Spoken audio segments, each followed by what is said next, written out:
நாளில் நாம் பார்க்க போகிற தேவ செய்தியினுடைய தலைப்பு என்ன? இன்னைக்கு அதிகாலையில் லைட்டாக பார்த்தோம். இப்போ நம்ம பார்க்க போகிறோம் தூரத்திலிருந்து அறியும் தேவன் என்கிற தலைப்பில் தேவ செய்தியை நம்ம பார்க்க போகிறோம். ஆண்டவர் யார்?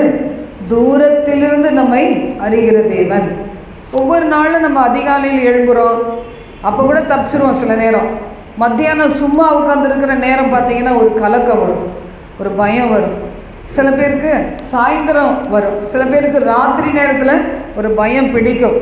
அதனால தான் பார்த்தீங்கன்னா நம்ம என்ன செய்தோம், 6 மணிலேருந்து 7 மணி வரைக்கும் சாயந்தரம் பாடல் ஆராதனையை வச்சோம்.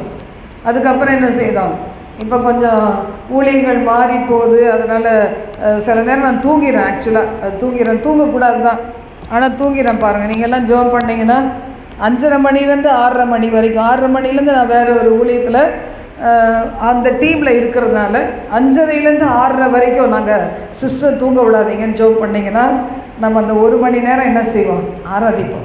ஒவ்வொரு வீட்டில் எப்போ விளக்கேற்றுறாங்க 6 மணிக்கு, நம்ம ப்ரிகாஷனாக 5:30 மணிக்கே நம்ம தேவனை துதிக்கும் போது, பாடும்போது, நம்முடைய வீடுகளில் தேவ பிரசனம், நம்முடைய காம்பவுண்டில் தேவ பிரசனம்.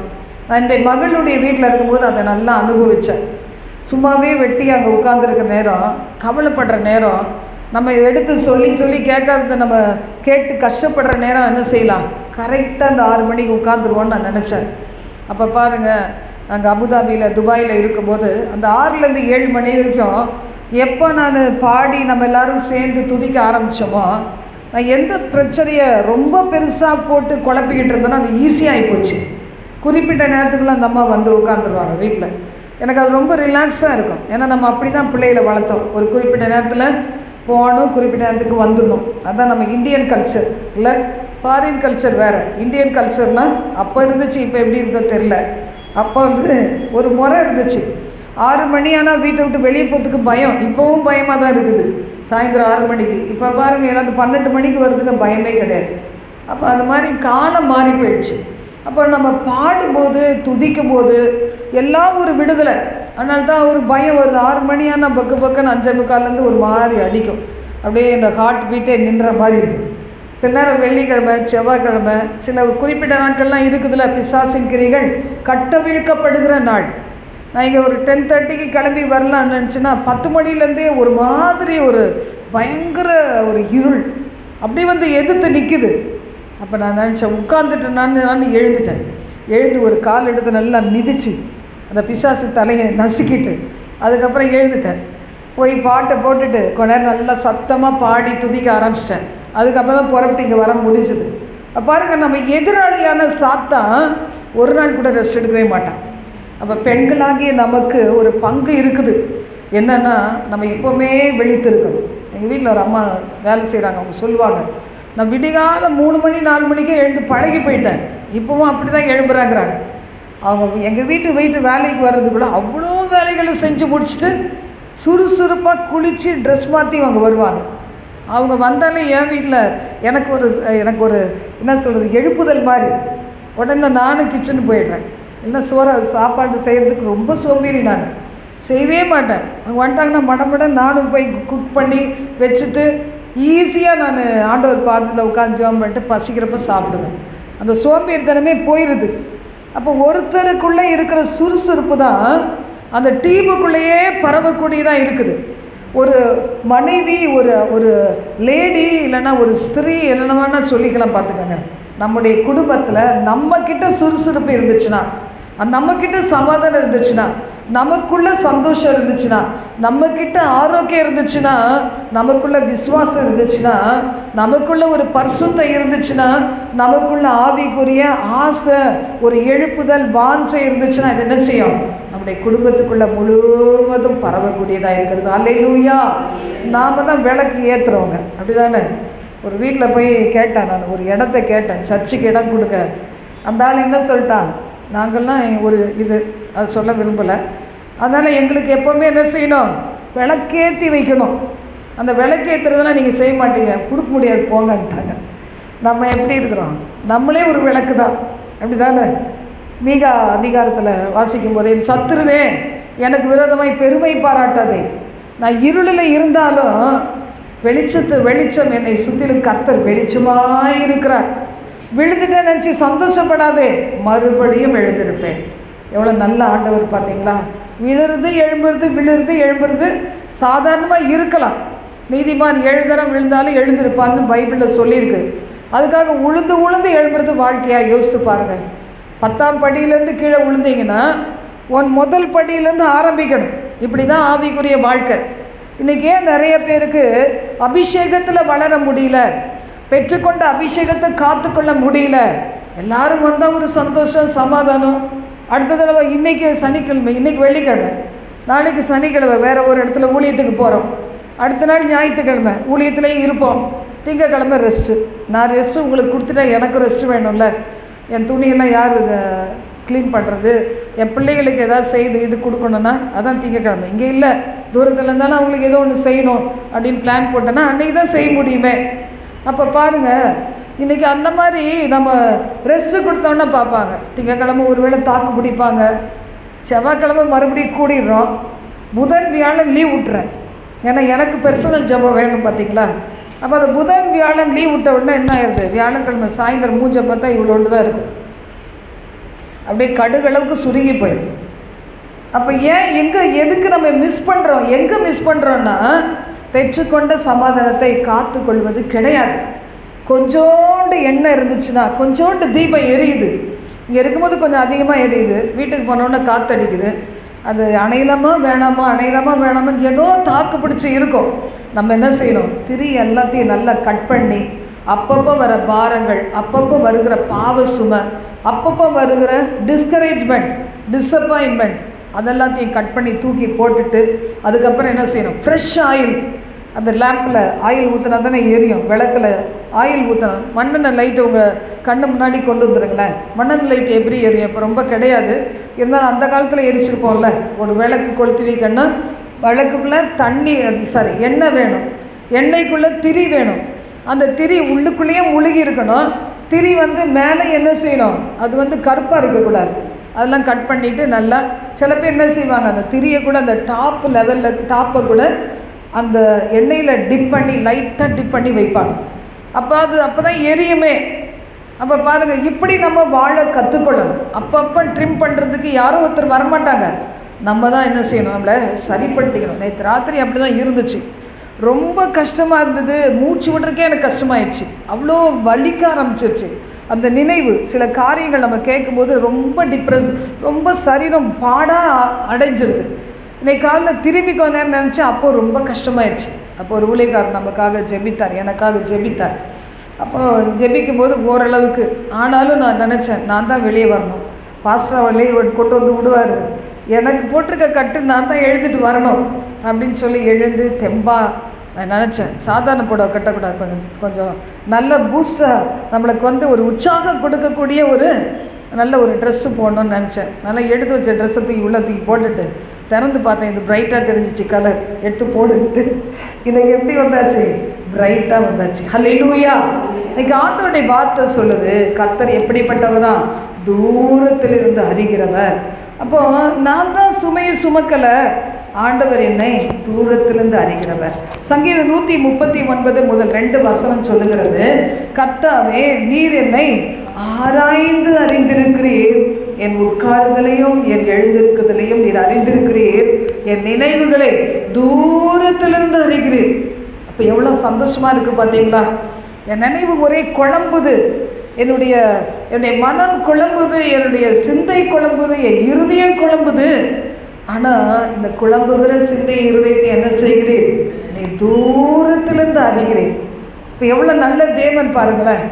நம்ம குழம்பி நம்ம வேதனைப்பட்டு நம்ம அவிசுவாசமான வார்த்தையை பேசாதபடிக்கு அவர் தூரத்திலே நான் பார்த்துட்டேன்னு சொல்கிறாரு பாருங்கள். இன்றைக்கி அதிகாலையில் நான் 3 மணி 3:30 கிட்ட எழுந்துட்டேன். ஆனால் எழுப்புற உடனே ஒரு சுமை அழுத்திடுச்சு. நாளைக்கு 1ஆம் தேதியாச்சு ஆண்டவரே, எப்படி ஆண்டவரே அப்படின்னு சொல்லிட்டு அந்த தேவைக்காக ரொம்ப குழம்பிட்டேன். ஏன்னா நான் அப்படிலாம் நான் ரிஸ்க் எடுத்ததே கிடையாது. இருக்கிறதுக்கு அளவுக்கு தான் செலவு பண்ணுவேன், சேவ் பண்ணால் சேவ் பண்ணுவேன், மீதியை செலவு பண்ணுவேன். ரொம்ப ஆசையும் கிடையாது, ஏமாற்றமும் கிடையாது. நம்ம தேவையும் ரொம்ப வந்தது இல்லை, அதுக்காக நான் கவலைப்பட்டது இல்லை. இருக்கிறதுக்குள்ள அட்ஜஸ்ட் பண்ணி போய் தான் எனக்கு பழக்கமே. விரலுக்கேற்ற வீக்கம்னு சொல்லுவாங்க பாருங்கள், அது மாதிரி ஏழைக்கேற்ற எள்ளு உருண்டது சொல்லுவாங்க. அது கம்மியாக இருக்குமோ விலைன்னு எனக்கு தெரியல, சொல்லி பழம் கேட்டிருக்கேன். அது மாதிரி நான் இருக்கிறதுனால கடனே கிடையாது. அப்படி தானே பாடலாமா? நோய் இல்லாத சுகவாழ்வு எனக்கு தந்தவரே, கரம் பிடித்து கடன் இல்லாமல் நடத்தி செல்பவரே. நோய் இல்லாத சுகவாழ்வு எனக்கு தந்தவரே, கரம் பிடித்து கடன் இல்லாமல் நடத்தி செல்பவரே. என் மீட்பரே நல்லாயனே, எனக்கு கொஞ்சம் குறை இல்லப்பா. என் மீட்பரே நல்லாயனே, எனக்கு கொஞ்சம் குறை இல்லப்பா. பசுமையான புல்வெளியில் படுக்க வைப்பவரே, அமைதியான தண்ணீரண்டை அழைத்து செல்பவரே. நோயில்லாத சுகவாழ்வு எனக்கு தந்தவரே, கரம் பிடித்து கடன் இல்லாமல் நடத்தி செல்பவரே. இந்த மாதத்துடைய கடைசி நாள் ஆயிடுச்சு. நோயில்லாத சுகவாழ்வு உங்களுக்கு கொடுத்துருந்தா அதுதான் ஆசீர்வாதம். ஹல்லேலூயா. சில பேர் என்ன செய்கிறோம், விட்டமின் மாத்திரை போடுறோம் இல்லை. ஒருத்தர் சொன்னாங்க, விட்டமின் மாத்திரை போடுறதான் குண்டாகிட்டே போகிறீங்க போலது அப்படி சொல்கிறாரு. டாக்டர் என்ன சொல்கிறாங்க, போனுக்கு விட்டமின் மாத்திரை எடு, விட்டமின் சி எடு. எவ்வளோ நாள் விட்டமின் சி போடுறது டாக்டர்கிட்ட கேட்டு பார்த்தேன். நானே என் வயசுக்கு போடுறேன், நீங்கள் போடுங்க அப்படி சொல்லிட்டாங்க. இன்னொருத்தர கேட்டால் அடிச்சிருப்பாங்க போல இருக்குது. நான் அமைதியாகிட்டேன். என்ன பண்ணுறது, இதை வாங்கணும் போல இருக்குது. விட்டமின் சியை போடுறோம். அப்புறம் காலுக்கு எலும்புகளுக்கு ஸ்ட்ரென்த்துக்கு ஒரு விட்டமின் டேப்லெட் போடுறோம். தூங்காமல் இருந்ததுக்கு பனிஷ்மெண்ட் 9 வருஷம் நான் தூங்கினதில்லை சரியாக. என் ஹஸ்பண்டுடைய டயாலிசிஸ்னால் நான் தனியாக பார்த்துக்கிட்டேன். என் பிள்ளைகளெல்லாம் எங்கெங்கேயோ இருந்தாங்க. ஒரு டிரைவர் இருந்தால் கொஞ்ச நாள் இருந்தால் அவனும் ஓடிட்டான். அவர் பார்த்தீங்கன்னா அதுக்கு பரிசு என்ன கிடச்சிச்சு, கொலஸ்ட்ரால் கிடச்சிது. கொலஸ்ட்ரால் கூடாமல் பார்த்துக்கிட்டு 5 mgலே இருக்குது. நான் எதையும் மாற்றிட மாட்டாங்களா, டாக்டர் வேணான்னு சொல்ல மாட்டாங்களான்னு பார்க்குறேன். சொல்லவே மாட்டேங்கிறாங்க. இல்லை போடு பரவாயில்ல போடு அப்படின்னு சொல்லி. அப்போ இதுதான் கவலைப்படுறது, தூங்காமல் இருக்கிறது, சாப்பிடாமல் இருக்கிறது. எல்லாத்துக்கும் ப்ரைஸ் என்ன கிடைக்கும், டிசீஸ் தான் கிடைக்கும். அந்த டிசீஸ்க்கு என்ன செய்யணும், சும்மா இல்லை, மாத்திரைக்கு மருந்து மாத்திரை வாங்கிறதுக்கு காசு வைக்கணும். இதுக்காக நம்ம என்ன செய்யணும், என்ன ஆண்டவரே, நான் தான் டெய்லி இன்னைக்கு கூட கேட்டேன், ஆண்டவர் இந்த 1-2 மாத்திரையை கேன்சல் பண்ணுறேங்க ஆண்டவரே. போதா குறைக்கு இப்போ என்ன மாத்திரை, விட்டமின் டி, அது வேறு வாரத்துக்கு ஒரு நாள் போட்டு தான் மறந்து போயிருக்கு. அந்த மாதத்துக்கு ஒரு நாள் போடுற மாதிரி நான் போடுறேன். ஏன்னா வீட்டை பூட்டிட்டு உள்ளே கிடக்குறோம், எங்கேருந்து விட்டமின் டி படுது. அது மாதிரி ஒரு விட்டமின் டி எடு. பாதி நாள் அங்கே போயிருக்கு, ஃபாரினுக்கு போயிடுவோமா, ஒரு 3 மாதம் கிட்டத்தட்ட அங்கே போயிடுது. அதனால் விட்டமின் டி எடுத்தே ஆகணுன்றாங்க. அதையும் போடு. யாரெல்லாம் போடுறீங்களா போடலையே தெரில, போடுங்க. உங்களுக்கு ஸ்ட்ரென்த்து வேணும்னா போடுங்க. நாங்கள் கேட்கவே இல்லை, அவங்களே எழுதி கொடுத்துட்றாங்க. அது என்ன பண்ணுறதுன்னு போட்டுட்ருக்குறோம். அதான் நோயில்லாத சுகவாழ்வு எனக்கு தந்தவரே. ஒரு சந்தோஷப்படுத்திக்கலாமே. இதெல்லாம் போட்டால் கூட ஒரு நாள் அட்மிட் ஆகல, புதுசாக ஒரு ஸ்கேன் எடுத்து கொடுக்கல, எம்ஆர்ஐ எடு, அதை எடு, இதை எடு, பிளட் டெஸ்ட் பண்ணு, ஹோல் பாடி செக்கப் பண்ணு. இப்போ தான் பண்ணோம், பரவாயில்ல ஒரு முறை பண்ணு. இதெல்லாம் எடுக்காத அளவுக்கு இந்த மாதத்தில் தேவன் நம்மளை காப்பாற்றினா கர்த்தருக்கு ஸ்தோத்திரம். ஹல்லேலூயா, ஹல்லேலூயா. ஏன்னா பெண்கள் படுத்துட்டா அந்த வீடே படுத்து போயிடும். குடும்ப தலைவன் படுத்துட்டா பொருளாதாரமே படுத்து போயிடும், வாழ்க்கையே முடிஞ்சே போயிடும். அதனால தான் குடும்ப தலைவர்கள் நல்லா வாழணும், சுகத்தோடு வாழணும், பலத்தோடு வாழணும், பூர்ண ஆயுசோடு வாழணும். அதுக்கு அந்த குடும்ப தலைவர்கள் என்ன பண்ணணும், சின்ன பிள்ளையிலேருந்தே தேவ பயத்தோடு வாழணும். 10 வயசுலேருந்தே சிகரெட் பிடிச்சிட்டே இருந்தால் கட்டாயம் அது லங்ஸு ஹார்ட்டு எல்லாத்தையுமே டேமேஜ் ஆக்கிடும். சில பேர் பெருமையாக சொல்லுவாங்க, நான் செயின் ஸ்மோக்கர் தெரியுமா, நான் செய்யாத பாவமே கிடையாது, உன்னை கல்யாணம் பண்ண பிறகு தான் ஓரளவு பரவாயில்லாமல் இருக்குன்னு சொல்லுவாங்க. ஏற்கனவே டேமேஜ்டு பாடின்னு நினச்சிக்க வேண்டியது தான். அப்போ இன்றைக்கி ஆண்டவர் நமக்கு என்ன சொல்கிறாரு, உனக்கு தூரத்துலேருந்து உன்னுடைய நினைவுகளை அறிகிறேன். என்னெல்லாம் வாட்டி வதைக்குது, காலையில் வதைக்குதா, மத்தியானமா, சாயந்தரமா, மிட் நைட்டா, எப்பனாலும் ஆண்டவர் சொல்கிறார், நீ கவலைப்படாத, உன்னுடைய பிரச்சனைகளை நான் என்ன செய்கிறேன், தூரத்திலிருந்து நான் அறிகிறேன் அப்படின்னு சொல்கிறார். அப்போது இதை தொடர்ந்து வாசிக்கும் போது நம்ம இந்த பகுதியில் ஆண்டவர் என்ன செய்கிறாராம், உட்கார்ந்தாலும் எழுந்தாலும். சில பேருக்கு அலை மோதுற நினைவுகள் வரும்போது என்ன செய்வோம், உட்காருவோம் எழும்புவோம். எல்லோரும் கேட்பாங்க, ஏன் நிலை கொள்ளாமல் இருக்கிற, ஒன்று வெளியே போய் இல்லை உள்ளே உட்காரு, ஒன்று தூங்கு இல்லைன்னா எழுந்துரு, எல்லாம் எதை செய்கிறேன்னு ஒன்றும் விவசாயம் இல்லாமல் செய்கிறேன்னு சொல்லுவாங்க. பார்த்துருப்போம் பார்த்தீங்களா? சங்கீதம் 11:4-5 நம்ம வாசிக்கிறோம். ஆண்டவர் என்ன செய்கிறாராம், ஒருவேளை நான் சிங்காசனத்தில் பரலோகத்தில் இருந்தாலும் உன் மேலே தான் நான் நோக்கமாக இருக்கிறேன். அதை நம்ம வாசிக்கும் போது, கர்த்தர் தம்முடைய பரிசுத்த ஆலயத்தில் இருக்கிறார், பரலோகத்தில் சிங்காசனம் இருக்கிறது, அவருடைய கண்கள் என்ன செய்யலாம், மனுபுத்திரரை நோக்கி பார்க்கிறது, அவருடைய இமைகள் என்ன செய்து அவர்களை சோதித்து அறிந்திருக்கிறது. நீங்களை என்ன செய்கிறாரா, கர்த்தர் சோதித்து அறிகிறார். இப்போ இன்னைக்கு ஆண்டவர் சோதித்து அறிகிற தேவன். இன்றைக்கி நம்ம போகிற பாதையில் ஜாய்ஸ் மேயர் சகோதரி சொல்லுவாங்க, உங்களுடைய கஷ்ட நேரத்தில் நீங்கள் எப்படி நடக்கிறீங்கன்றதை பொறுத்து தான் உங்களுடைய வாழ்க்கையினுடைய ஆவிக்குரிய வளர்ச்சி. குறிப்பாக இப்போ இருக்கிறது நமக்கு தேவை தான் இல்லை, நாளைக்கு என்ன செய்யணும், 1,20,000 கட்டணும். அப்போ இருக்கிறது கொஞ்சம், கட்ட வேண்டியது நிறையா. ஆனால் அதையும் தேவன் சந்திச்சிட்டார். ஒரு வழியாக அப்படி இப்படி புரட்டி ரெடியாக வச்சுருக்குறேன், கொடுக்க வேண்டியதுதான் பாக்கி.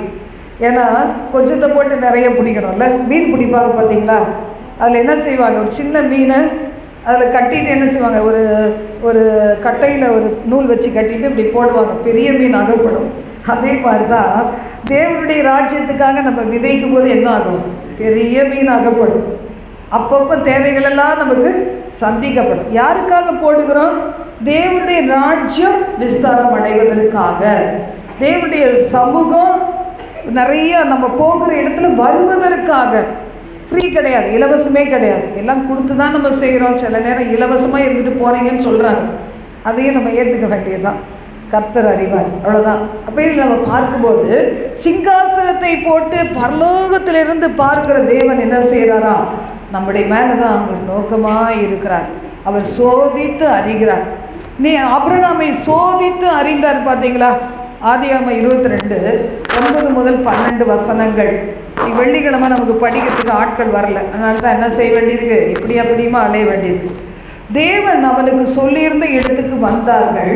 அங்கே ஆபிரகாம் ஒரு பலிபீடத்தை உண்டாக்கி கட்டைகளை அடுக்கி தன் குமாரனாகிய ஈசாக்கை கட்டி அந்த பலிபீடத்தில் அடுக்கிய கட்டைகளின் மேல் அவனை கிடத்தினார். பின்பு ஆபிரகாம் தன் குமாரனை வெட்டும்படிக்கே தன் கையை நீட்டி கத்தியை எடுத்தான். அப்போ பாருங்களேன், கர்த்தருடைய இமைகள் என்ன செய்து ஆபிரகாமை சோதித்து அறிந்திருந்தது.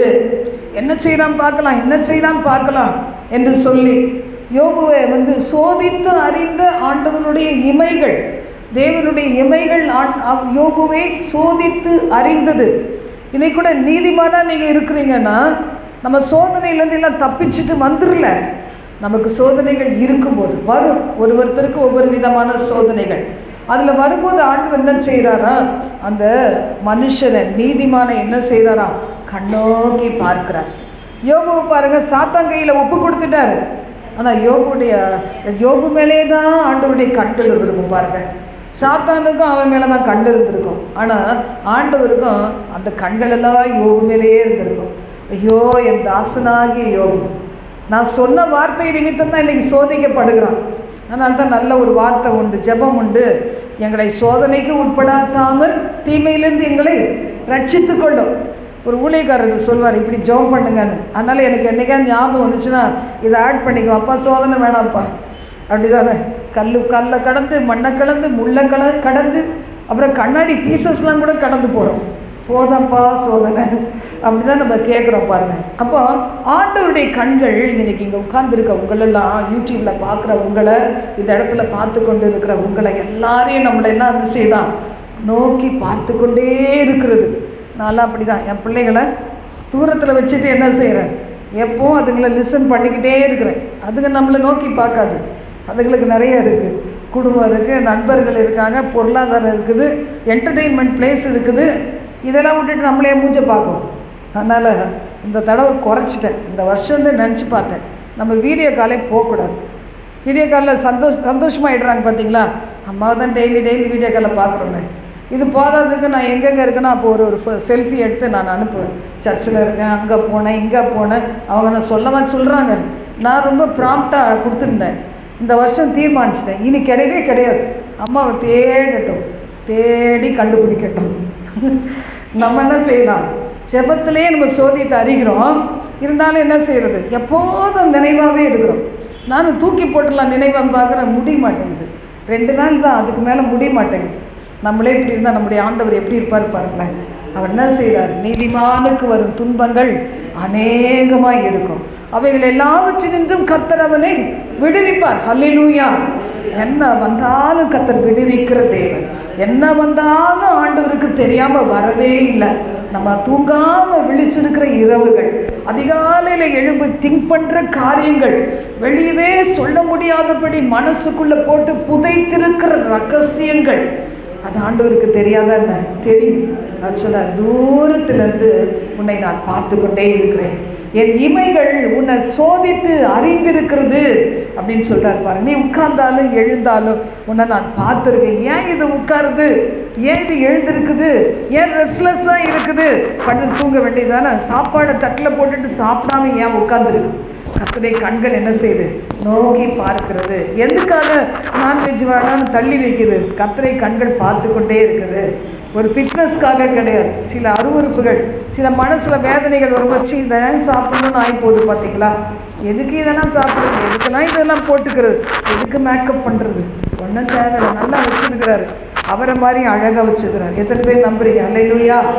நீங்கள் அழகாக இருக்கிறீங்க, நம்புறீங்களா? அல்லேலூயா. சில பேரை மூஞ்சை பார்த்து கேட்கணும், இல்லைன்னா நினச்சிக்குவாங்க. தாழ்வு மனப்பான்மையிலே இருந்து என்ன செய்ய மாட்டாங்க, தாங்களே ரசிக்கவே மாட்டாங்க. என் பேத்திகளாம் நிறைய கிண்டல் அடிக்க என்னை பார்த்துச்சுன்னா அதுக்கு கிண்டல் பேர் வழி என்ன மாதிரி இன்னும் ரொம்ப மோசம். அது அப்படி தான் என்னை கிண்டல் அடிக்கும். அப்போ நானே என் மூஞ்சை பார்த்துட்டு, ஆண்டவரே என் வயசுக்கு நல்லா வச்சுருக்கீங்க ஆண்டவரே, அப்படி தானே நல்லா வச்சுருக்கிறாரு. யார் நல்லா வச்சுருந்தாரு? நீங்கள் உங்களை ரசிக்கவே மாட்டீங்களா? நீங்கள் உங்களை ரசித்தாதான் மற்றவங்களையும் ரசிப்பீங்க, நல்லா இருக்கீங்கன்னு சொல்லுவீங்க. இல்லைன்னா பொறாமல் பிடிச்சி போய் தான் பார்த்துட்டே இருப்பாங்க. பாரு நான் மட்டும் வெள்ளை புடவை கட்டிட்டு இன்னும் கலர் கட்டிகிட்டு இருக்குது அப்படின்ட்டு. அப்படி இல்லாமல் இருக்குன்னா எல்லாத்தையும் போடணும் இல்லை. ஆண்டவர் சொன்னால் எடுத்துடலாம், எனக்கு சொல்லலை, நான் போட்டிருக்கேன். அவர் சொன்னார், காதில் இருக்க கம்மலை அவுத்து வச்சுட்டு கையில் பைபிளை தூக்கிட்டு ஊழியத்துக்கு போன்னு சொன்னார். வேறு வழியே இல்லாமல் அவுத்து வச்சிட்டேன். இப்போ அது மேலே ஆசையே கிடையாது.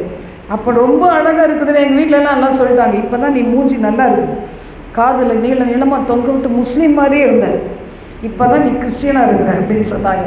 அப்போ தான் நினச்சேன், நல்லா இருக்கேன் போல இருக்குது அப்படின்னு. அது மாதிரி இப்போ என்னென்னா எதெல்லாம் வெறுக்கிறேன்னா அப்புறம் ரொம்ப நல்லா இருக்கிறேன். நீங்கள் யோசித்து பாருங்கள், எதெல்லாம் தேவனுக்கு பிடிக்கலன்னு உங்களுக்கு தோணுதோ வெறுத்து பாருங்களேன், அபிஷேகம் கூடிடும், அனாயிண்டிங் கூடும், அபிஷேகம் கூடும், பிசாசுகள் நடுங்கும். இது வரைக்கும் உங்ககிட்ட வாலாட்டி பார்த்த பிசாசெல்லாம் வாழை சுருட்டிக்கிட்டு போயிடும். ஆண்டவர் எவ்வளோ நல்லவர் பாருங்க. அல்லேலூயா, அல்லேலூயா. கர்த்தர் நம்மை ஆராய்ந்து பார்க்கிறார். இந்த கடைசி நாளில் எவ்வளோ தேங்க்ஃபுல் ஹார்ட் இருக்குது, எவ்வளோ நன்றி இருக்குது. நான் ரொம்ப மோசம்தான், நான் நன்றி சொல்கிறது கொஞ்சம் தான் சொல்கிறேன்னு நினைக்கிறேன், நிறைய கவலைப்படுவேன். அது ரொம்ப தப்புன்றதை புரிஞ்சுக்கிட்டேன். ஆண்டவர் அப்போ தான் உடம்புல கை வைக்கிறார். அப்படிதானே? நம்ம ஆரம்பத்தில் பயங்கர கோவம் வரும். நான் பார்த்தேன், இந்த கோவத்துலேருந்து என்ன பண்ணலாம். உபவாசம் இருந்து ஒரு நாள் சொன்னேன், ஆண்டவரே நான் ரொம்ப கோவப்படாமல் என்னுடைய சரீரத்தை வீக் ஆக்கிடுங்க. நல்லா சுகமாக இருந்தது நான் கோவப்படுறேன், கொஞ்சம் வீக் ஆகிட்டா கம்முன்னு இருப்பேன் அப்படின்னு சொன்னேன். இப்போ பார்த்தா அதே தான் ஆகுது, கோவப்படவே முடியல. கொஞ்சம்னா அப்படின்னு வந்தால் நெஞ்சு வலிக்க ஆரம்பிச்சு. அடையப்பா நெஞ்சில் வலிக்குது, கை வலிச்சா பரவாயில்ல, கால் வலிச்சா பரவாயில்ல, நெஞ்சு வலிக்குது. சரி வேணான்ட்டு அப்புறமா வெளியே வந்துடுறேன். இன்றைக்கி துதிக்காத பிள்ளைகளுக்கு அதான் தண்டனையே கிடைக்கும். இன்றைக்கி துதிக்க மாட்டாங்க. செய்த நன்மைகள் நினைக்கின்றேன், நன்றியோடு துதிக்கிறேன், கிடையவே கிடையாது. ஜெபிச்சும் கிடச்சிச்சு, அது சந்தோஷப்படுறதே கிடையாது. இன்னும் அடுத்தது போயிடும். 8ஆம் தேதி என்ன பண்ணுவோம், அடுத்த மாதம் என்ன பண்ணுவோம். அலைகள் மாதிரி நம்முடைய இருதயம் உழந்துட்டே இருக்குது. இன்றைக்கி நிறைய பேர் பொருளாதார நெருக்கடி குடும்பத்துக்கு அப்படி தான் நினைக்கிறீங்க. சரி இன்னைக்கு வந்துருச்சு, நீ அடுத்த மாதம் என்ன நடக்கும், அடுத்த மாதம் பார்த்துக்கலாம். இன்னைக்கு இப்போ தான் குழந்தை முளைச்சிச்சு இவ்வளோண்டு ஆகிருக்கும். இந்த மாதிரி 2 வயசு வந்துருக்கும். அதுக்குள்ளே எப்படா நம்ம வீடு கட்ட போகிறோம்? எல்லோரும் வீடு வச்சுருக்காங்க, நமக்கு வரல. ஆண்டவர் சொல்ல, பரலோகத்தில் கைவேலை அல்லாத வீடு உங்களுக்கு நான் கட்டியிருக்கிறேன். நான் இருக்கிற இடத்துல உன்னை கொண்டு வந்து வைக்க போகிறேன். அதை நினச்சி சந்தோஷப்படுறது இல்லை. இன்றைக்கி வீடெல்லாம் அடிச்சுட்டு போயிடுச்சு, காடெல்லாம் கொளுத்திட்டு போகுது. ஆனால் நமக்கு என்ன ஆகுது?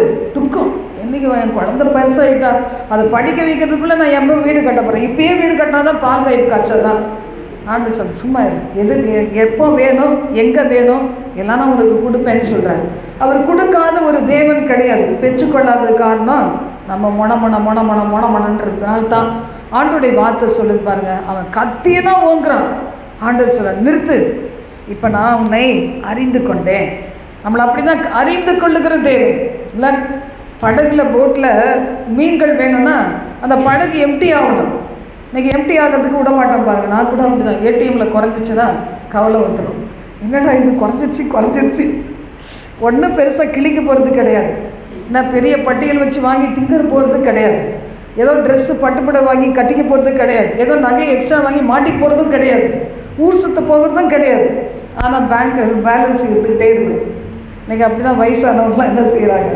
என் ஹஸ்பண்ட் கூட ரொம்ப சிக்கானப்போ அவங்க நினைப்பாங்க, எல்லாம் அம்மாக்கிட்டே பிள்ளைகளுக்கு கொடுத்துருது, இவன் என்னத்துக்கு யாருக்கு அள்ளி கொடுக்குறாலோ தெரியல, ஊழியத்துக்கு போடுறாலோ தெரியல அப்படின்னு சொல்லிட்டு, இதை பாரு உங்கள் அம்மாட்ட கரெக்டாக கொடுங்க, இல்லாதவங்களுக்கெல்லாம் கொடுத்துருவார் அப்படின்னு சொல்லிட்டு அவர் எனக்கு கொடுன்னுவார்.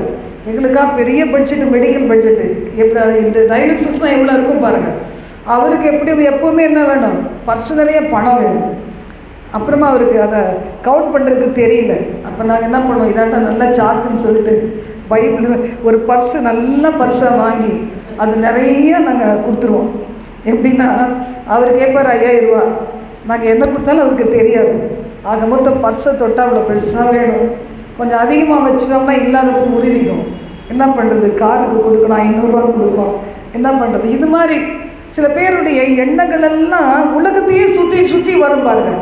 என்னைக்கு படுக்கிறாங்களோ அப்போ அந்த சிந்தையெல்லாம் அவங்க கட்டப்பட்டு தேவையே இல்லாமல் கவலைப்பட ஆரம்பிச்சிடுவாங்க. அதனால தான் எப்போவுமே நம்ம வெளியே வந்துகிட்டே இருக்கணும். ஆண்டவர் சொல்றார், நீதிமான் என்று நான் அறிந்திருக்கிறேன். உன்னுடைய உத்தமத்தை பார்த்து அதுக்கப்புறம் சொல்கிறாரு, இப்போ எனக்கு தெரியுது, நீ உன்னுடைய புத்திரன் ஒரே மகன் நீ பார்க்காம எனக்காக எல்லாத்தையும் ஒப்பு கொடுத்தபடியினால் நீ தேவனுக்கு பயப்படுகிறவன் என்பதை இப்பொழுது அறிந்திருக்கிறேன். திரும்பி என்ன செய்கிறாரு பாருங்க, ஆதியாகமம் 22:15-18 நீ உன் புத்திரன் என்றும் உன் ஏகசுதன் என்றும் பாராமல் இந்த காரியத்தை செஞ்சதுனால உன்னை ஆசீர்வதிக்கவே ஆசீர்வதிப்பேன். உன் சந்ததியை வானத்து நட்சத்திரங்களைப் போலவும் உன்னுடைய சந்ததியை கடற்கரை மணலை போலவும் பெருக பண்ணுவேன். ஒரு பெருக்கத்தை கொடுக்கணும்னா என்ன செய்யணும்? எம்டி ஆகணும். மைண்டு எம்டி ஆகும். மைண்டு ஃபுல்லாக கவலை, மைண்டு ஃபுல்லாக பாரம், மைண்டு ஃபுல்லாக நெகட்டிவிட்டி, எதிர்மறையான எண்ணங்கள். அது இருக்க வரைக்கும் ஆசீர்வதிக்கப்பட முடியாது. சிந்தனையில் இருதயத்தில் சபிக்கிற காரியம் சாபம். நம்ம எங்கிருந்து ஆசீர்வதிக்கப்பட முடியும் பாருங்கள். வசனம் சொல்லுது, நான் உன்னை ஆசீர்வதிக்கவே ஆசீர்வதிப்பேன். பாருங்க, ஆபிரகாம் ஒருத்தன் கீழ்ப்படுத்ததுனால உன் சந்ததியே பெருக பண்ணுவேன். இன்னைக்கு வரைக்கும் நம்ம எல்லாரும் ஆபிரகாமின் சந்ததியாக இருக்கிறோம்ல. கோடி எத்தனை கோடி இருப்பாங்களோ தெரியாது, இனி வரப்போகிறாங்களோ தெரியாது. அப்போ ஆண்டவர் சொன்ன அந்த வார்த்தை உண்மையானது. சொல்கிறார், உன் சந்ததியார் தங்கள் சத்துருக்களின் வாசல்களை சுதந்திரித்து கொள்ளுவார்கள். இன்னைக்கு சாத்தான் நமக்கு வேண்டியதெல்லாம் அவன் பிடிக்க வச்சதுதான் இல்லை, நம்ம அனுபவிக்க வேண்டியெல்லாம் அவன் வச்சுக்கிட்டு no no no place no place no place no place, ஓடு ஓடு ஓடு, இங்கே வேலை இல்லை, இங்கே உனக்கு பிஸ்னஸ் இல்லை, இங்கே வீடு இல்லை, இங்கே உனக்கு இடமே கிடையாது, ஓடு ஓடு ஓடுன்னு துரத்துறான். நமக்கு வர வேண்டியது அவன் பிடிச்சி வச்சுருக்கான். ஏன்னா நம்ம என்ன செய்கிறோம்? கேர்லெஸ்ஸாக இருக்கிறோம். கர்த்தருக்கு பயப்படுகிற மனுஷன் இவ்விதமாய் ஆசீர்வதிக்கப்படுவான். கர்த்தருக்கு பயப்படுகிற பெரியோரையும் சிறியோரையும் கர்த்தர் ஆசீர்வதிப்பார். முதலாவது தேவனுடைய ராஜ்யத்தை நீதியை தேடி எல்லாம் கொடுக்கப்படும். ஆனால் இதை மட்டும் செய்ய மாட்டோம். ஃபஸ்ட்டு பாட்டை செய்ய மாட்டோம், 2வது பாட்டை தேடிக்கிட்டே இருப்போம். எங்கே வந்துச்சு? நிறையா வந்துச்சு. அங்கேருந்து காடை வந்துச்சாமே, 6 லட்சம் பேருக்கு மேலே கறி சாப்பிட்டாங்களே. இன்றைக்கி வாரத்துக்கு ஒரு நாள் கறி தின்ன முடியலையே. நிறைய பேருக்கு அது ஒரு கவலை. போன வாரம் சாப்பிட்டோம், இந்த வாரம் ரசம் சோறு, என்னடா பண்ணுறது? உண்மைதான் கஷ்டம்தான். ஆரம்ப நாளில் நாங்கள் ரொம்ப கஷ்டப்பட ஆரம்பித்த அந்த காலத்தில் பார்த்திங்கன்னா ஞாயிற்றுக்கிழமையான எங்கள் வீட்டில் கறி மீனே இருக்காது. அப்போ எனக்கு பெருசாக ஆசை இல்லை, ஆனால் என் குடும்பம் கறி மீன் இல்லாமல் சாப்பிட்றது எனக்கு தாங்கிக்கவே முடியாது. அப்போது ஒரு விசுவாசி இருந்தார், குத்துவார் நல்லா, போயிட்டார். இப்போ நல்லா குத்தி காமிப்பார். சிஸ்டர் இவ்வளோ வருஷம் சாப்பிட்டாங்க தானே, இன்றைக்கி இல்லை அவ்வளோதான், ரசமும் துவையிலும் போடுங்க, இல்லை ரசம் அப்பளம் வச்சு கொடுங்க. அழுதுவேன் நான் அவர் போனப்புறம். என் பிள்ளைகள் அப்படி நான் வளர்க்கலையே, என் ஹஸ்பண்ட்ஸ் அப்படி சாப்பிட்டது கிடையாது, எனக்கு பரவாயில்ல, நான் பாதி நாள் ஃபாஸ்டிங் தான் இப்போ இருந்திருக்கேன். அப்போ பார்த்தீங்கன்னா அப்படி அழுகையாக வரும். உங்களுக்கு கூட சில பேருக்கு அது ஒரு கவலையாக இருக்கலாம். எல்லோரும் பிரியாணி வாசனை பக்கத்து வீட்டில் வருது, எனக்கு பாரு இந்த ஆள் சம்பாதிச்சு தரவே மாட்டேங்கிறான், அப்படி தானே கணவர் சம்பாதிச்சே தர மாட்டேங்கிறாரு, இன்றைக்கி நாங்கள் மட்டும் பழைய சோறு புளிஞ்சு வச்சு கொஞ்சம் தயிரை வச்சு சாப்பிட்றோம் அப்படின்னு நினைப்பாங்க சில பேர். அது மாதிரி இல்லாமல் ஆண்டவர் சொல்கிறார், உன் சந்ததியார் தங்கள் சாத்தான் பொசஸ் பண்ணி வைத்திருக்கிற சத்துருக்கள் உனக்கு சேர வேண்டியது அவங்க வச்சுருக்காங்க பாரு, அதை பிடிங்கி உன் கையில் கொடுப்பேன்னு சொல்கிறார். உன் சந்ததியார் அதை சுதந்திரிப்பார்கள். இன்றைக்கி நம்ம சுதந்திரிக்காமல் முட்டாள்தனமாக வாழ்ந்துருக்கலாம், இல்லை நானும் என் ஹஸ்பண்ட் கூட முட்டாளாக வாழ்ந்துருக்கலாம், பேதையராக வாழ்ந்துருக்கலாம். என் பிள்ளைங்க அப்படி இருக்க மாட்டாங்க. கர்த்தருடைய வார்த்தையை சொல்லுது, உன் சந்ததியார் என்ன செய்வாங்க, சத்துருக்கள் பிடுங்கி வச்சு வெண்கல கதவுகளை வச்சு இருப்பு தாழ்பாள்களை பொறுத்து நீ பார்க்க முடியாதபடி சீல் போட்டு வச்சிருக்கிறத அவங்க சுதந்திரிப்பாங்க. ஹல்லேலூயா. ஆண்டவருடைய வார்த்தை சொல்லுது, நீ என் வார்த்தைக்கு கீழ்ப்படுத்ததுனால பூமியில் உள்ள வம்சங்கள் எல்லாம் உனக்குள் ஆசீர்வதிக்கப்படும் என்று என் பேரில் ஆணையிட்டேன். அவர் பேரில் ஆணையிட்டாலே ஆமாதான், அவர் பேர்லேயே ஆணையிடுகிறார், கர்த்தர் பேர்லேயே ஆணையிடுகிறார், நித்தியன் பேரில் ஆணையிடுகிறார். இன்றைக்கி ஆணையிட்டவங்க செத்து போயிருப்பாங்க, ஆணையிட்டவங்க உன்னை கண் கலங்காமல் காப்பாற்றுறேன், கடைசி வரைக்கும் நீ தான். நிறைய பேர் சொல்லுவாங்க, சிஸ்டர் ஆண்டி யார் போனாலும் போட்டோம், நான் மட்டும் உங்கள் ஊழியத்தை விட்டு போகவே மாட்டேன், முதலாவது ஓடிடுவாங்க. தாஸில் ஒரு பையன் இருந்தான், இப்போ அவர் பெரிய ஆளாக இருப்பார், தெரியாது எங்கே இருக்கான்னு தெரியாது. அவன் சொல்லுவான், ஆண்டி இந்த பிள்ளைங்க யார் உங்களை விட்டு போட்டுமே ஆண்டி, இந்த சபையில் எவர் வேணால் போட்டோம், நான் மட்டும் போகவே மாட்டேன். அவன் தான் ஃபஸ்ட்டாக ஓடிட்டான். அப்படி தான் நடப்பாங்க, உலகம் அப்படி தான். ஆனால் ஆண்டவர் அப்படி கிடையவே கிடையாது. கர்த்தரை தங்களுக்கு தெய்வமாக கொண்ட ஜாதியும் தமக்கு சுதந்திரமாக தெரிந்து கொண்ட ஜனமும் பாக்கியம் உள்ளது. இதை நம்ம சங்கீத புஸ்தகத்தில் வாசிக்கும் போது 33ஆம் சங்கீதம் 12 முதல் 22 டைம் இல்லை, அதனால் நீங்கள் வாசித்து கொள்ளுங்கள். இதில் சொல்லப்பட்டிருக்கு, கர்த்தர் எங்கிருந்து நோக்கி பார்க்கிறாரா, வானத்திலிருந்து நோக்கி பார்த்து எல்லா மனுபுத்திரரையும் காண்கிறார். நல்லோரையும் பார்ப்பார், தீயோரையும் பார்ப்பார், நல்லவங்களையும் பார்ப்பார், துரோகம் பண்ணுறவங்களையும் பார்ப்பார். தீங்கு நாளுக்காக துன்மார்க்கனை உண்டு பண்ணி வைத்தேன்னு சொல்கிறார். நம்ம தப்பு செய்யும்போது சத்துருக்கள் கையில் நம்மளை ஒப்பு கொடுக்கறதுக்கே சத்துருக்களை வச்சுருப்பார், எதிரிகளை வச்சுருப்பார். இதுவரைக்கும் எதிரி இல்லை, இப்போ எப்படி எதிரி வந்துச்சு, நீ தானே தப்பு பண்ண, அதனால தான் எதிரி வந்தாங்க அப்படின்னு சொல்லி ஆண்டவர் என்ன செய்வார், நமக்கு அதை சொல்லி காமிப்பார். வசனம் சொல்லுது, வாசமாயிருக்கிற ஸ்தானத்திலிருந்து பூமியின் குடிகள் எல்லார் மேலே கண்ணோக்கமாக இருக்கிறார். அதுவும் இல்லாமல் இருதயத்தெல்லாம் அவர் தான் உருவாக்குனார். எந்த ஆர்கன்ஸ் அது தானாக முளைச்சிச்சா பார்த்தீங்களா, எல்லாத்தையும் வச்சு ஒரு மண்ணை எடுத்தார். நம்ம என்ன நினைப்போம், கொழுக்கட்டை மாதிரி செஞ்சிருப்பார் போல இருக்குது, நமக்கு அதானே தெரியும். நம்ம பெண்களுக்கு என்ன தெரியும், கிச்சன் சாமான் தான் தெரியும். நான் இப்போ சொல்லும்போது நான் நினைக்கிறேன், கொழுக்கட்டை மாதிரி வச்சு சில பேர் என்ன செய்வாங்க, விரல்களெல்லாம் வைப்பாங்க, சில பேர் புள்ளியாக வச்சு நேரம் போகாதவங்க பால் கொழுக்கட்டை பண்ணி, அதில் நான் அப்படி தான் பண்ணுவேன், நேரம் முன்னாடி. இப்போ கிடையாது, இப்போ டைமே கிடையாது. ஏதாவது ஒரு குச்சியை வச்சு இப்படி குத்தி அது ஒரு கொஞ்சம் அது அந்த ஷேப்பு இந்த ஷேப்பு அந்த ஷேப்பு போட்டு பிள்ளைகளுக்கு ஒரு அட்ராக்டிவாக கொடுக்குறது.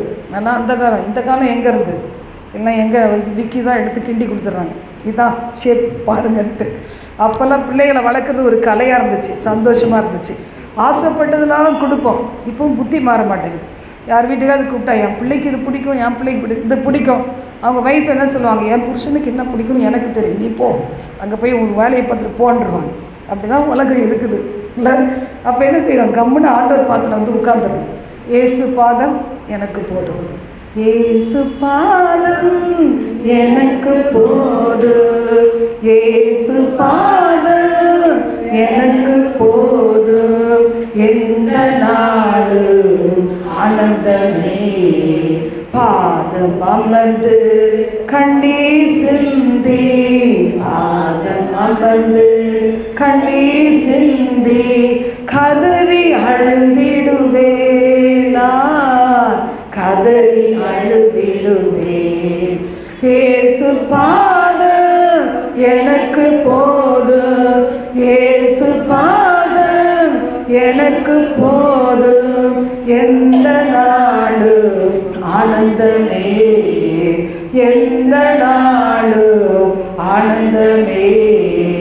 என்னை விட்டு எடுபடாத, என்னை விட்டு எடுபடாத நல்ல பங்கு இது எனக்கு, நல்ல பங்கு இது.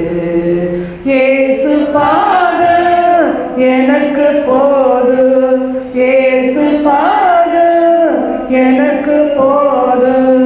எந்த நாளும் ஆனந்தமே. எத்தனை பேர் சமயக்கட்டை விட்டு ஆண்டவர் பார்த்து வர ரெடியாக இருக்கிறீங்க? எத்தனை பேர் அதை விட்டுருணும்? அதையே பிடிச்சி எத்தனை வருஷமாக ஓட்டிட்டோம். போன தடவை ஆசையோட போனேன், என் மகன் வீட்டுக்கு போனேன். கொஞ்ச நாள், 1 மாதமோ 2 மாதமோ நினைக்கிறேன், 1 மாதமா 1 மாதம் போயிருந்தேன். போனோடனே என் பிள்ளைக்கு நல்லா அதுக்கு பிடிச்ச சாப்பாடெலாம் செஞ்சு தரலான்னு போனேன். பிள்ளைன்னா குழந்தை கிடையாது, அதுக்கு ஒரு பிள்ளை இருக்குது, 6 வயசு பிள்ளை இருக்குது. எனக்கு பிள்ளை தானே, அப்படி ஆசையோடு போனேன். என் மருமக போனோன்னு சொல்லிட்டான், நாங்கள்லாம் டயட்டில் இருக்கோம் ஆண்டி, நீங்கள் என்ன செய்வேண்ணா, எங்களுக்கு சாப்பாடே செய்வேண்ணா. அப்போ அங்கேருந்து அடிபட்டுட்டு வர்றதை விட முதலே புத்தி இருந்தால் என்ன செய்திருப்போம். கிச்சன் வேலை பார்த்து ஓஞ்சிட்டோம். யாராவது செஞ்சுட்டு போகிறாங்க, பேசாமல் கம்முன்னு 1 மாதம்தான், அதுக்கே இருக்க முடியல பாருங்கள். அப்புறம் புரிஞ்சுக்கிட்டேன், ஓகே சரி நல்லா தூங்கலாம். அந்த நேரத்துக்கு ஜெபம் பண்ணி முடிச்சுட்டு 7 மணிலேருந்து தூங்கலான்ட்டு, இந்தியா டைம் 7 மணிலேருந்து தூங்க ஆரம்பிச்சிடும். இன்றைக்கி நிறைய பேர் ஒட்டிக்கிட்டே இருக்கிறதுனால தான் பிரச்சனையே வருது. ஆண்டவர் நோக்கி பார்த்து, ஆண்டவர் பாத்துல உட்கார்ந்து கண்ணீர் விட்டு கதறி அழுது, தேசத்துக்காக, அழிந்து போகிற ஆத்துமாக்களுக்காக, தேவன் அற்றவர்களுக்காக, பின்மாற்றத்தில் இருக்கிறவர்களுக்காக, அழிந்து கொண்டிருக்கிற உலக நாடுகளுக்காக, யுத்தத்தை சந்திக்கிற நாடுகளுக்காக, இயற்கை அழிவில் சந்தித்து கொண்டிருக்கிற நாடுகளுக்காக, வேலையில்லாத பிரச்சனையில் வாடுகிற பிள்ளைகளுக்காக, அசுத்த பாவங்கள் அகப்பட்டவர்களுக்காக கண்ணீர் சிந்தி உங்கள் பாதம் போதும்னு சொல்ல வேண்டிய நம்ம இன்னும் கிச்சனை உருட்டலாமனே பார்த்துட்டு இருக்கோம் பாருங்க. அந்த வேலையை விட்டு எழும்பி வர்றதுக்கு தான் அடி ஒரு அடி. ஆண்டவர் சொல்ற, நான் தூரத்திலிருந்து உன் நினைவுகளை அறிகிறேன், உன்னை பார்க்குறேன், வேண்டாம் அதை சேர்ந்து தூக்கி போட்டு அப்படிங்கிறார். நான் தூக்கி போட்டேன். இந்த இடம் வரீங்களாம்மா? 1 மாதம் இல்லை, வரவே இல்லைப்பா, பெரிய வேலையை செய்கிறேன், நான் இதை விட்டுட்டு வரவே மாட்டேன்னு சொல்லிட்டேன். இப்படி சொல்லணும்னா அங்கே அடிப்பட்டால் தானே ஆகும், இல்லைன்னா இதே தான் தொடர்ந்துருக்கும். கர்த்தர் அதனால தான் உங்களை என்னையும் சிட்சிக்கிறார், தான் நேசிக்கிற பிள்ளைகளை சிட்சிக்கிறார். புரிஞ்சுக்கிட்டா நல்லா இருக்கலாம், நான் புரிஞ்சுக்காங்க நல்லா இருப்பீங்க. அப்போ வசனம் சொல்லுது பாருங்க, அவர் அங்கிருந்து பார்க்கறது எதுக்காகவா? தமக்கு பயந்து தமது கிருபைக்கு காத்திருக்கிறேன் ஆத்துமாக்களை மரணத்துக்கு விலக்கணும். பாவத்தின் சம்பளம் மரணம், அதுக்கு விலக்கணும். கவலைப்படுறதுனால வருகிற வியாதிகளுக்கு விலக்கணும், யோசிக்கிறதுனால வருகிற நித்திரையற்ற இரவுகளுக்கு விலக்கணும். அப்போ அதுக்காக அவர் அங்கிருந்து பார்க்குறார். பஞ்சத்தில் அவர்களை உயிரோடு காப்பாற்றவும், அவர் கர்த்தருக்கு கண்கள் அவர் மேல் நோக்கமாக இருக்கிறது. அப்போ பாருங்களேன், ஆண்டவர் எவ்வளோ அன்பு வச்சிருக்கிறாரு. என்னத்துக்கு இந்த உலகத்தை நேசிக்க நம்ம உலகத்துக்கு அடிமையாக இருக்கிறோம் பாருங்க. காலத்தை பார்த்தால் போதகராக இருக்க வேண்டிய நாம் என்னென்ன செய்கிறோம்? சட்டி பானையை கழுவுறதுலேயே தான் குறியா இருக்கும். விட்டு கொடுத்துட்டு வந்துட்டோம்னா ஆபிரகாமை போல தேவன் ஆசீர்வதிப்பார். லோத்துக்கிட்ட சொல்லிட்டார், உனக்கு எங்கப்பா போகணும்? நான் அங்கே போகிறேன் போ. அவன் ஏன் அங்கே போனான்னா, சோதோமுக்கு பச்சை பசேர்னு இருந்துச்சு. இவன் கூட இருந்து வெறும் அந்த கஞ்சியை குடிக்கிறத விட அங்கே போகலான்னு போயிட்டான். ஆனால் பார்த்தீங்கன்னா திரும்பி ஆபிரகாம் தான் போய் மீட்க வேண்டியிருந்தது இல்லை, கூட வந்த லோத்துவை. இன்றைக்கி அப்படி தான் நம்ம இன்றைக்கி சூஸ் பண்ணிக்கப்பா, எது சூஸ் பண்ணுற, நல்லா இருக்குதான் எடுத்துகிட்டு போ. இன்றைக்கி ஒரு ஊழியக்காரர் எனக்கு அப்படி தான் அட்வைஸ் பண்ணார். ஒரு அந்த சங்கீதம் சொல்ல மாட்டேன், ஒரு சங்கீதம் குறிப்பிட்ட வசனத்தை சொன்னார். அதை சொல்லிவிட்டு ஜெபம் பண்ணிட்டு வந்துருங்க, போனால் போட்டோம் அப்படின்னு சொன்னார். ஏற்றுக்க கஷ்டம்தான், பரவாயில்ல போனால் போட்டோம், நீ விட்டு கொடுத்துட்டு வா, உன்னை ஆசீர்வதிப்பார். ஆபிரகாம் சொன்னார், விட்டு கொடுத்துட்டு வா, உன் தகப்பன் வீடு அது இது எல்லாத்தையும் சொத்துக்கிட்டு எல்லாத்தையும் விட்டுட்டு நான் உனக்கு காண்பிக்கிற தேசத்துக்கு போ, நான் பெரிய ஜாதியாக்குவேன். எத்தனை பேருக்கு ஆசை இருக்குது, பெரிய ஜாதியாகணும், என் வீட்டுக்கார பேர் பெருசாக வரணும். நீதிமொழிகள் 31 சொல்லியிருக்குது பாருங்க.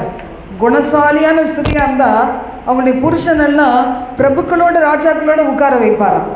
அப்போ பாருங்கள் என்ன தகுதி இருக்குது. நிறைய பேர் நினைப்பீங்க, எங்கள் வீட்டுக்காரே படிக்கலை, எங்களுக்கு பிரபுக்கள் ராஜாக்களோட உட்கார வைப்பார், விசுவாசம் உட்கார வைப்பார். நான் நிறைய அழுதுருக்கிறேன், இது மாதிரிலாம் எங்கள் குடும்பம் வந்துடாதான்னு அழுதுருக்கேன். நீதிமொழிகள் 31 நிறைய வசனங்கள் பார்த்தீங்கன்னா எனக்கு கடைசியில் தான் நிறைவேறிச்சு. என் ஹஸ்பண்ட் சிக் பெட்டில் படுத்தப்போ தான் சொன்னாங்க, உன்னை எனக்கு ஆண்டவர் கொடுத்தது ஒரு பெரிய கிஃப்ட்டுன்னு சொன்னாங்க. அதுக்கு முன்னாடி சொல்லவே இல்லை, ஏங்குவேன். சொல்ல மாட்டாங்களா கொஞ்சம் ஜாலி டைப், என்ன மாதிரி கிடையாது, மூடி கிடையாது. அவங்க அப்படி விளையாட்டாக சொல்கிறது கூட எனக்கு சீரியஸாக தெரியும். ஒரே ஒரு வார்த்தை அப்ரிஷியேட் பண்ண மாட்டாங்களான்னு யோசிப்பேன் நான். அது கடைசியாக சிக் பெட் படுத்திருக்கும் போது தான் அவங்க என்னையை புரிஞ்சுக்கிட்டாங்கன்னு சொல்லணும். அப்போ பார்த்தீங்கன்னா உலகமே சொன்னாலும் எனக்கு ஒரு ஆசை, அவங்க சொல்லணும், என் பிள்ளைங்க நீ சொல்லணும். இல்லை, ஒரே ஒரு முறை என் பொண்ணு சொல்லிச்சு, அம்மா நீங்கள் வேணும் உலகத்தில், எப்போ தான் சாவறதையும் நினச்சிட்ருக்கீங்க, நீங்கள் தேவ தூதன் மாதிரின்னு சொன்னாங்க. இப்போ என்ன சொல்லுவாங்கன்னு தெரியல. அப்போ சொன்னாங்க. சரி, அதை நினச்சி கொஞ்சம் சந்தோஷம் ஓடுனேன். இப்போ யாரும் சொல்லாட்டா போகிறாங்க, ஆண்டவர் மட்டும் சொன்னால் போதும். ஹல்லேலூயா, ஹல்லேலூயா. ஆண்டவர் சொல்லிட்டார், நீ என்னுடைய மனவாட்டி, நீ என்னுடைய எனக்கு உன்னை ரொம்ப பிடிக்கும்னு சொல்லிட்டார். நீ தூதன் சொல்லிட்டார். தூதன், கர்த்தருடைய தூதை வாங்கு சொல்லு ஜனங்களுக்கு, என் கூட இரு, என் சத்தத்தை கேளு, ஜனங்களுக்கு சொல்லு, போராடம்லாம் சொல்லு. சும்மா உதடுகள்னால அலப்பாத, பேசிகிட்டே இருக்காத, மனுஷனோட பேச ஆசைப்படாத. ஆசாரியனுடைய உதடுகள் அறிவை காக்க வேண்டும். ஆண்டவருடைய பிள்ளை யாராவது நமக்கு ஃபோன் அடித்தா என்ன நினைப்பாங்க? ஒரு வார்த்தை நல்ல வார்த்தை வாயில் வராதான் தான் என்கிட்ட பேசுவாங்க. அப்போ உட்காந்து என் சொந்த கதையை சொன்னால் என்ன ஆகும் பாருங்கள், வெறுத்து தான் போயிடும். உங்களையும் அப்படி தான் ஆண்டவர். மெச்சூர்ட் ஆகிட்டீங்க. எவ்வளோ வருஷம் கிறிஸ்தவங்க யோசிச்சு பாருங்கள் சிஸ்டர், எவ்வளோ வருஷம், எத்தனை வருஷம் சபைக்கு போகிறீங்க. அப்போ என்ன செய்யணும்? நீங்கள் ஆசாரியர்கள், லேவியர்கள், ராஜாக்கள், பிரபுக்கள், அது மாதிரி பெரிய போஸ்டில் கடவுள் உங்களை வைக்க நினைக்க இந்த உதட வாயை திறந்தால் நல்ல வார்த்தை பேசணும், இல்லை ஜீவன் தருகிற வார்த்தை பேசணும். நெகட்டிவாக பேசவே கூடாது. எனக்காக மட்டும் இல்லை, யாருக்காகவும் பேசக்கூடாது. அப்படி பேசும்போது சாத்தானை கடிந்து கொள்ளணும். அப்போ கர்த்தர் நம்மை கொண்டு பெரிய காரியம் செய்வார். அதனால் இன்றைக்கி உபவாச ஜெபத்துக்கு வந்திருக்கவங்க பாருங்க, தேவன் சொன்னார், நீ ஏன் என்னை பார்க்கல, யாரும் விசாரிக்கலை, யாருமே என்னை நோக்கி பார்க்கல, என் இருதயத்தை யாரும் ஸ்கேன் பண்ணலன்னு சொல்லிட்டு இருக்க. இதெல்லாம் ஸ்கேன் பண்ணி நான் பார்க்கறதுக்கு நான் இருக்கிறேன். நான் தான் படைத்தேன். உன்னுடைய ஆர்கன்ஸ் தெரியும், யூட்ரஸ் எப்படி இருக்குது, யூரினரி பார்ட் எப்படி இருக்குது, உன்னுடைய ஸ்கல் எப்படி இருக்குது, உன்னுடைய லங்ஸ் எப்படி இருக்குது, ஹார்ட் எப்படி இருக்குது, எப்படி நர்வ்ஸ் இருக்குது, எல்லாமே அவருக்கு தெரியும். நான் தான் படைச்சேன்னு சொல்கிறார். உன் இருதயத்தையே நான் தான் படைச்சேன்னு சொல்கிறார். அப்போ ஆண்டவருடைய வார்த்தை சொல்லுது பாருங்கள். இப்போ நம்ம என்ன சொல்லணும்? நான் உண்மை நம்பி இருக்கிறபடினால். சங்கீதம் 33 தொடர்ந்து நீங்கள் வாசித்தீங்கன்னா வருது, அந்த வார்த்தை வருது பாருங்கள். நம்முடைய ஆத்மா கர்த்தருக்கு காத்திருக்கிறது, அவரே நமக்கு துணையும் நமக்கு கேடகமாய் இருக்கிறார். அவருடைய பரிசுத்த நாமத்தை நாம் நம்பி இருக்கிறபடினால். இதில் நான் வரல, நாமளும் வந்திருக்கு. அப்போ என்ன செய்யுமா? நம்முடைய இருதயம் அவருக்குள் களி கூறும். எத்தனை பேருக்கு களி கூறும்? இந்த வார்த்தையை கேட்கும் போதே களி கூற ஆரம்பிச்சிடும். வார்த்தை இப்படி சொல்லுது, நாங்கள் என்ன செய்வோம்? உங்களிடத்தில் களி கூறுவோம், இருதயம் களி கூறும். அடுத்த மாதத்துக்கான வாக்குத்தத்தை நாளைக்கு நீங்கள் யூடியூப்பில் பார்ப்பீங்க. அப்போ கர்த்தாவே, நாங்கள் எப்படி நம்பி இருக்கிறோமோ உங்கள் கிருபை எங்கள் மேலே அப்படியே இருக்கட்டும் ஆண்டவரே. தாவீது எப்போ பாடினாரா? அபிமலேக்குக்கு முன்னாடி அவன் தப்பணுமே இந்த ராஜாவுக்குன்னு சொல்லி வேஷம் மாதிரி, பைத்தியக்கார மாதிரி வேஷம் பண்ணுறான். அப்போ பாடின சங்கீதம். அப்போ எவ்வளவு பாருங்கள். அவன் துரத்தி விடுறான். அந்த பைத்தியக்காரனை கொண்டு வந்து எனக்கு முன்னாடி நிறுத்திருக்கீங்க, எனக்கு வேறு வேலை வெட்டியில் தூக்கிட்டு போங்க, இவனை அடித்து விரட்டுங்க. அவன் தப்புறதுக்காக பைத்தியம் மாதிரி ஒரு ஆக்ஷன் போட்டு தப்பிச்சிட்டான். அங்கே போய் இந்த பாடலை பாடினான்னு தேவன் சொல்லியிருப்பார். எவ்வளோ நல்ல தேவன். அதனால் என்னை கண்களை மூடி சோப்படலாமா? ஆண்டவரே, நான் எப்படிலாம் கூப்பிடுறேன். ஆண்டவரே, நீங்கள் என்னை பார்க்கலையான்னு நினைக்கிறேன். காலையில் எழுந்தால் நிம்மதி இல்லை, மத்தியானம் சாப்பிட்டுட்டு கண்ணு உறங்க முடியல, கொஞ்சம் ஒரு 1/4 மணி நேரம் கண்ணை மூட முடியல, நிம்மதியாக ஒரு இடத்துக்கு போக முடியல, சந்தோஷமாக இருக்க முடியல. என்கிட்ட பேசுகிறவங்க ஆலோசனைக்கு கேட்டாங்கன்னா அவங்கக்கிட்ட என் இருதயத்தை கொட்டுறேன்னா நான் இருக்கிறேனே, என்னை மன்னிச்சிருந்த ஆண்டவரே. சொல்லுங்கள். உங்கள் வீட்டுக்காரர் இன்னும் ஆண்டவருக்குள்ளே நிறைய வரல, அவர் இன்றைக்கி கேட்குற வசனத்தெல்லாம் கேட்கல, உங்களை மாதிரி அபிஷேகம் பண்ணப்படலை. அப்போ அவர்கிட்ட போய் நீங்கள் பேசுகிற வார்த்தைகளை என்ன பிரயோஜனம் உண்டு? ஆண்டவரே, இந்த மன்னி ஆண்டவரே, சோர்ந்து போய் களைத்து போய் வருகிற பிள்ளைகளுக்கு சமயத்துக்கு ஏற்ற வார்த்தை சொல்லுவதற்கு என் நாவை பயன்படுத்தும் ஆண்டவரே.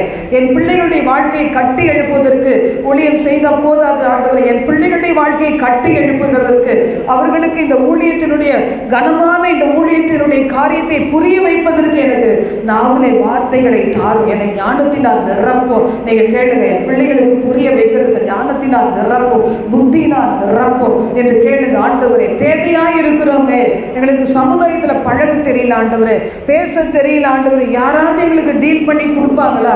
சைடை மட்டும் போட்டுட்டு வந்துடுறோம்னு சொல்லிட்டு நான்லாம் நினைக்கிறேன். கத்துத்தாருங்க ஆண்டவரே, கத்துத்தாருங்க ஆண்டவரே, கத்துத்தாருங்க ஆண்டவரே.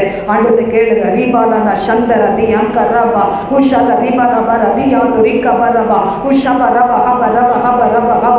சங்கீத நீதிபதிகள் 31 தயையுள்ள போதகம் அவள் நாவில் இருக்கிறது என்று வேதம் சொல்லுது. உங்களுக்கு கணவன் மனைவி பிள்ளைகளாய் வாழ்றீங்கன்னா சொல்லுங்க, தயையுள்ள போதகம் என் நாவலுக்கு புறப்பட்டு உங்களுடைய லைஃப் பார்ட்னருக்கு போட்டு ஜாப் பண்ணுங்க, உங்களுடைய பிள்ளைகளுக்கு போட்டு ஜாப் பண்ணுங்க. குட்டி குட்டி பிள்ளைகளை வளர்க்குற உங்ககிட்ட ஆண்டவர் சொல்றார், என் பிள்ளை மேல தயவுள்ள போதகத்தை வைக்க, ஆசீர்வாதங்களை வைக்க என்னை பயன்படுத்தும் பயன்படுத்தும் பயன்படுத்தும். ரீபா ரபா ஹபரா ஷத ரபா நதிகத ரபா கத ரபா உதிரி கரந்தரதியா துரிக்க பல பராக்கர் நிக்க ரபா. நீ தீழ்ப்பானதை உன் நாவிலிருந்து உன் உதட்டிலிருந்து அகற்றி போட்டுட்டேன்னா கத்துடைய வாய் போல இருப்பாய், கத்துடைய வாய் போல இருப்பாய். கத்துடைய வாயாக இருந்து நீ பேசுவ, கத்துடைய வாயாக இருந்து எச்சரிப்ப, கத்துடைய வாயாக இருந்து நீ நல்ல ஆலோசனைகளை கொடுப்பாய், கர்த்தருடைய வாயாக இருந்து ஜெபம் பண்ணுவ அப்படின்னு ஆண்டவர் சொல்றாரு. இந்த நாள்ல அப்படிப்பட்ட கிருபைகளை, இந்த வார்த்தைகளை கேட்கிற ஒவ்வொரு பிள்ளைகளுக்கும் கொடுப்பீராக. தூரா மன ரபல பஷல ரிகதரத கசபல மரதியன் கரபா தி மஹந்து ரூதுர பிரகத்தரதியன் கரந்த ரபா. ஒரு புதிய அபிஷேகம், ஒரு புதிய அக்கினியை பெற்றுக்கொள்ளுங்க. நாக்கு மேல அப்படிப்பட்ட ஒரு அபிஷேகம் இறங்கட்டும். அடுத்த முதல்கள் மேல அக்கினி இறங்கட்டும் ஆண்டவரே. ஏசாயா நாவை தொட்ட ஒரு அக்கினி இப்பொழுது இறங்குவதாக தகப்பனே. கண் திறக்கப்பட்டவன் சொல்லுகிறதாவது என்று சொன்ன அந்த வார்த்தைகள் இந்த நாள் முதல், இந்த வினாடி முதல் அவர்கள் பேசுவார்களாக ஆண்டவரே. ஊரா பாவ ரகத நாமி கல்சோக லாக்க ராத கந்த ராபா உஷக்கனாமி குரந்தரியா திவேஷியா தஹஸ்லிக்க தரவியங்க ராபா. எத்தனையோ பேர் சாபம் உண்டு இன்னைக்கு எங்களுடைய குடும்பங்கள் தகப்பனே, ஆண்டவரே தகப்பனை கரிச்சு போய் கிடக்குது, தீச்சு போய் கிடக்குது ஆண்டவரே. எத்தனையோ பிள்ளைகளுடைய வாயில போய் மாட்டி ஆண்டவரே இன்னைக்கு தீச்சு போய் கிடக்குது வாழ்க்கை ஆண்டவரே. அப்பா பனித்துளி மேல ரீகாலாபா ஆண்டவரே, அப்பா ஆண்டவரே அதிகாலையில புள்ளின் மேல் பெய்கிற பனி துளியை போன்ற உடைய வார்த்தைகள் இறங்கட்டும், அந்த ஆசீர்வாதம் இறங்கட்டும். பொருளாதாரங்கள் செழிக்கட்டும், குடும்ப சமாதானம் செழிக்கட்டும், சந்தோஷம் செழிக்கட்டும், ஆசீர்வாதங்கள் செழிக்கட்டும், தெய்வீக சுகம் ஆண்டவரே தீர்க்காயுசு உண்டாவதாக என்று ஜெபிக்கிறப்பா. ரீமாராபா கத ராபா கன்சலாக்க தூரிதியா உஷக்கனாபி குரத்தரிதியா தரிக்க கந்தராபா. மான்களின் கால்களை போல மாற்றும், காண்டா மிருகத்துக்கு ஒத்த பெலனை கொடு, கழுகு கொப்பால இளமையை கொடு ஆண்டவரே. அவர் விட்டு வந்திருக்கிற குடும்பத்தில் இருக்கிற ஒவ்வொரு பிள்ளைகளையும் இந்த மந்தைக்குள்ளாக கொண்டு வந்து சேர்ப்பீராக, உமது செட்டைகளின் நிழலுக்குள் கொண்டு வந்து சேர்ப்பீராக, உன்னத மாணவரின் உயர் மறைவிலை கொண்டு வந்து சேர்ப்பீராக. ஓ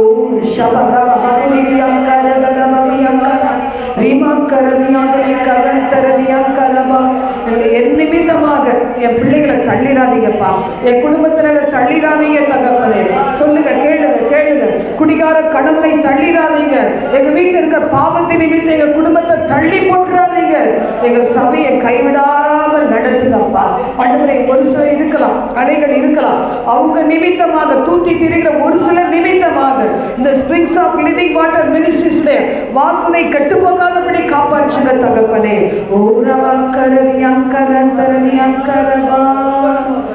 என்னை தள்ளினால் நான் எங்கே போவேன், அடைக்கலம் ஏது உம்மை அல்லால். என்னை தள்ளினால் நான் எங்கே போவேன், அடைக்கலம் ஏது உம்மை அல்லால். கல்வாரியின்றி கதியில்லையே, கல்வாரியின்றி கதியில்லையே, கர்த்தரு பாதம் சரணடைந்தேன், கர்த்தரு பாதம் சரணடைந்தேன். யார் வேண்டும் நாதா நீரல்லவோ, எது வேண்டும் நாதா உம் அன்பல்லவோ.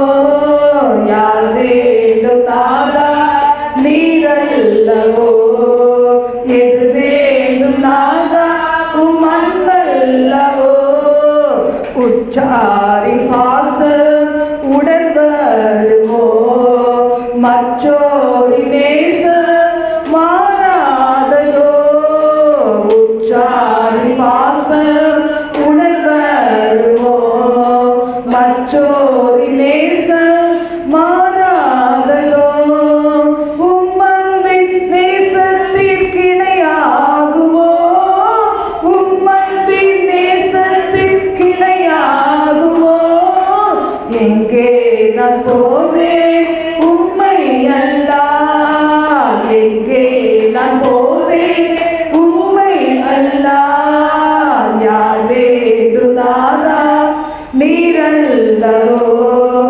எது வேண்டும் நாதா உம் அன்பல்லவோ?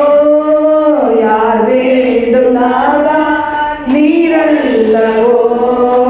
எது வேண்டும் நாதா உம் அன்பல்லவோ? ஒப்பு கொடுக்கிற தம்முடைய பிள்ளைகளை மார்போடு அணைத்து முத்தமிட்டு ஒவ்வொரு பெண்களுடைய வாழ்க்கையை செழிக்க பண்ணுங்கப்பா. எத்தனையோ ஆண்கள் அந்த சகோதரனுடைய கோஆப்ரேஷன் இல்லாதபடி தனிமையிலே ஓடி உழைக்கிற பிள்ளைகளை கொண்டு பெரிய காரியத்தை செய்யப்பா. நம்முடைய சமூகத்தில் ஆண் என்றும் பெண் என்றும் இல்லை, பரலோக ராஜ்யத்தில்.